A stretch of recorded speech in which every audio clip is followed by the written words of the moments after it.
बहुत समय पहले एक छोटे से गांव में रामू नाम का एक गरीब लड़का रहता था। उसके माता पिता किसान थे। उनके पास खेत तो थे, लेकिन ज्यादा उपज नहीं होती थी क्योंकि जमीन बंजर होती जा रही थी। परिवार की हालत बहुत खराब थी। घर में खाने के लिए भी मुश्किल से कुछ मिलता था।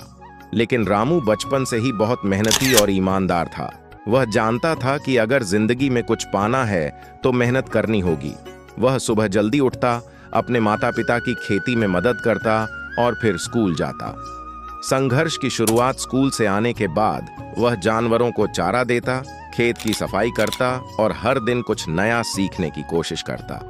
गांव के बाकी बच्चे खेलते रहते, लेकिन रामू हर दिन कुछ न कुछ सीखने में लगा रहता। वह किताबों से खेती के नए तरीके सीखता। एक दिन गांव में एक कृषि अधिकारी आया। वह किसानों को नई तकनीक से खेती करना सिखा रहा था। रामू ने बड़े ध्यान से उनकी बातें सुनी और ठान लिया कि वह अपने खेत को सबसे उपजाऊ बनाएगा। कठिन मेहनत। रामू ने अपनी छोटी सी जमीन पर नए तरीके से खेती शुरू की। उसने गोबर की खाद डाली, पानी की उचित व्यवस्था की और अच्छी किस्म के बीज लगाए। शुरुआत में उसे बहुत मुश्किलें आईं। कई बार फसल खराब हो गई। गांव के लोग उसका मजाक उड़ाते थे। अरे रामू, ये किताबों की खेती हमारे गांव में थोड़ी चलेगी। लेकिन रामू ने हार नहीं मानी। उसने फिर से मेहनत की।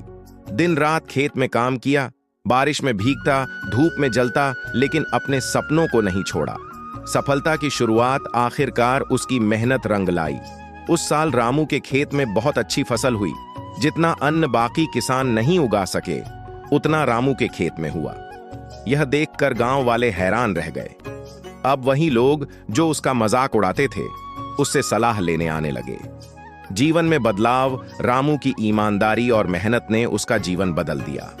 उसने अपने माता पिता का कर्ज चुकाया, गांव के गरीब बच्चों के लिए मुफ्त शिक्षा केंद्र खोला। धीरे धीरे वह पूरे इलाके में प्रसिद्ध हो गया। शिक्षा रामू की कहानी हमें सिखाती है कि जीवन में कितनी भी मुश्किलें क्यों ना आएं, मेहनत कभी बेकार नहीं जाती। सच्ची लगन, ईमानदारी और मेहनत से इंसान नामुमकिन को भी मुमकिन बना सकता है। ऐसे ही वीडियो के लिए चैनल को सब्सक्राइब करें। धन्यवाद।